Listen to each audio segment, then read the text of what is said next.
தூத்துக்குடி மாவட்டம் கோவில்பட்டியில் அனைத்து இந்திய இளைஞர் பெருமன்றத்தினர் மற்றும் இந்திய கம்யூனிஸ்ட் கட்சியினர் ஆகியோர் மும்மொழி கொள்கையை கண்டித்து சாலை மறியல் போராட்டத்தில் ஈடுபட்டனர். தொடர்ந்து காவல்துறையினர் சாலை மறியலில் ஈடுபட்ட 72 பேரை கைது செய்து தனியார் திருமண மண்டபத்தில் அடைத்து வைத்தனர்.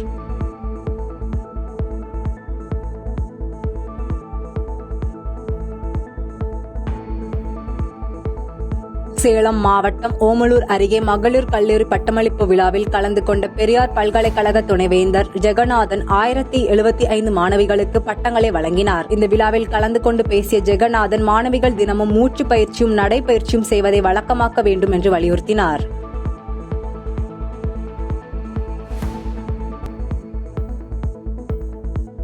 அரியலூர் மாவட்டம் கங்கை கொண்ட சோழபுரம் அருகே சாலையை கடக்க முயன்ற ஆண் புள்ளிமான் வாகனம் மோதி பரிதாபமாக உயிரிழந்தது. இந்த விபத்து தொடர்பாக வனத்துறை அதிகாரிகள் வழக்கு பதிவு செய்து விசாரித்து வருகின்றனர்.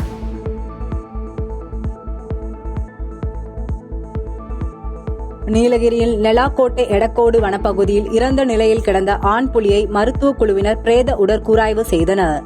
மேலும் சுமார் 10 வயது மதியத்தக்கது என்றும் வேறு புலி தாக்கியதற்கான காயங்கள் காணப்பட்டதாகவும் மருத்துவர்கள் தெரிவித்த நிலையில் அதே இடத்தில் புலியின் சடலத்தை தீயிட்டு எரித்தனர்.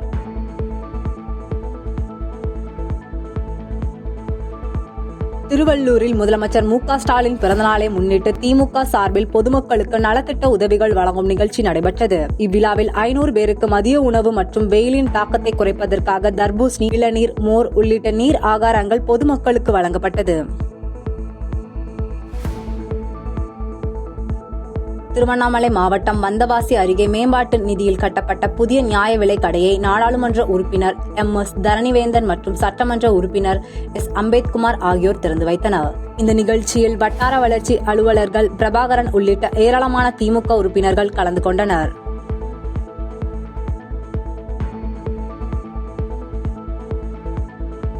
பாதகம் செய்பவரை கண்டால் நாம் பயம் கொள்ளலாகாது பாப்பா.